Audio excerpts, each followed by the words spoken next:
Then make sure you get that sound.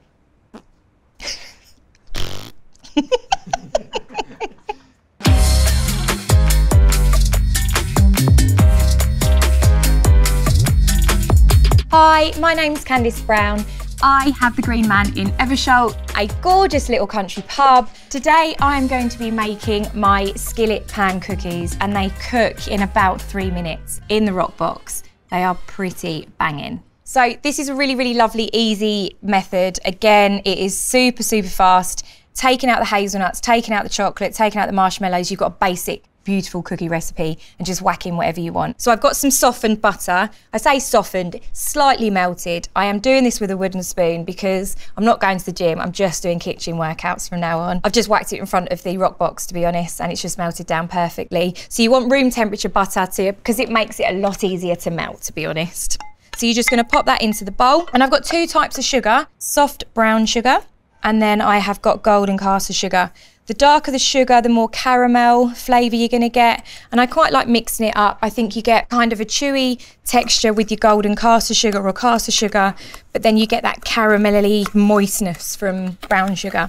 And you just wanna give that a good mix. Now again, you can use a mixer or a hand mix should you wish, but as the butter's nice and soft, it's nice and easy to mix just with a wooden spoon. So you can see just from sort of mixing just for a couple of minutes there, it started to go slightly pale and it's almost like a whipped consistency. And that is exactly what we're looking for.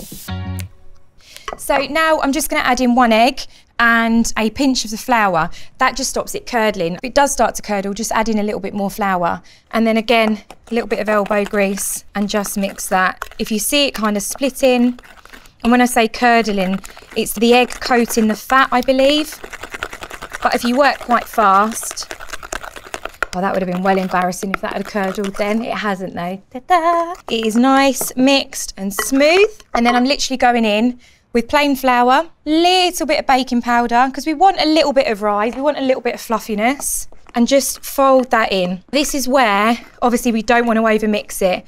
If you start messing around and over mixing biscuit mix or cake mix, that's where it toughens up. Bread, you want the gluten to work. Cake, biscuits, cookies, you don't. That's the non-scientific version from me, Candice Brown. So this is a little bit soft because obviously my butter was quite soft there, but you can just pop it into the fridge to firm up. But there you've got a really, really lovely basic cookie dough. So just before I add my other ingredients, I've got some hazelnuts here. And I'm just popping them in the skillet pan that I'm going to be using. And I'm just going to pop these straight into the Roccbox for literally 30 seconds to 1 minute. And just keep an eye, like I said, they will toast from the bottom, because obviously the heat's coming from the bottom, but they will toast on top really, really fast. Yeah, make sure you have got a tea towel ready because they get very, very warm. I mean, that's perfect. So you just want to pop them out. We've got some lovely dark chocolate. Use whatever chocolate you like, really. If you've only got a chocolate bar, chop it up, whack it in. Dark works really nice because obviously they are quite sweet. They have got sugar in, and I think the dark chocolate cuts through really lovely. This makes 3 or 4 sort of this size. Would make maybe 8 individual smaller. Obviously 1 big one. You can double, you can triple this mixture. It's really, really simple to do that. But what's nice, if you make a batch of mixture up, so pop it onto some cling film, make it into a big sausage shape, pop it in the fridge, it'll keep in there for 3-4 days as long as it's covered, and you can slice off your amounts and pop it straight in, or it can freeze, and it literally just slice it off. So you've got almost like a puck of cookie dough, a little bit longer, straight into your Gozney, and they cook brilliantly. So this is a really lovely one to keep.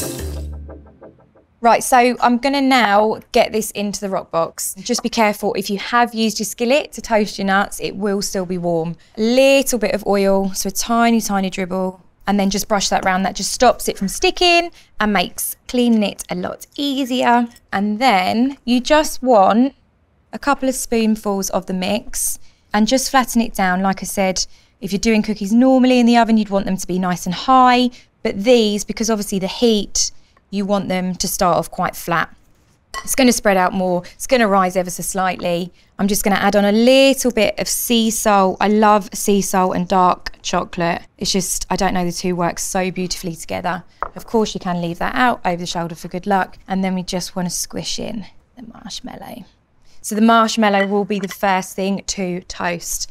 This is now going to go straight into the Roccbox, and you just want to keep an eye on it. Between sort of 2 minutes, 3 minutes, 3.5 minutes, but just keep an eye. The longer it's in there, obviously the more crisp it's going to be, the more cooked it's going to be. So I'm just going to pop this into the Roccbox, and we want to go just towards the front.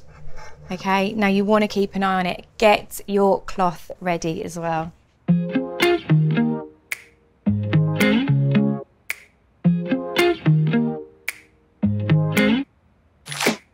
Oh my God, that crunch when you dig in, that marshmallow is melted. It's so good. Beautifully cooked around the outside, nutty, chocolatey, and that gorgeous crispy marshmallow on top. Proper dessert perfection. I mean, you could put ice cream on there. As I said, this is perfect for one. Don't share your pudding, don't be crazy. This is my chocolate chip, marshmallow and hazelnut skillet cookie. Proper filthy. And you can get the recipe at gozney.com.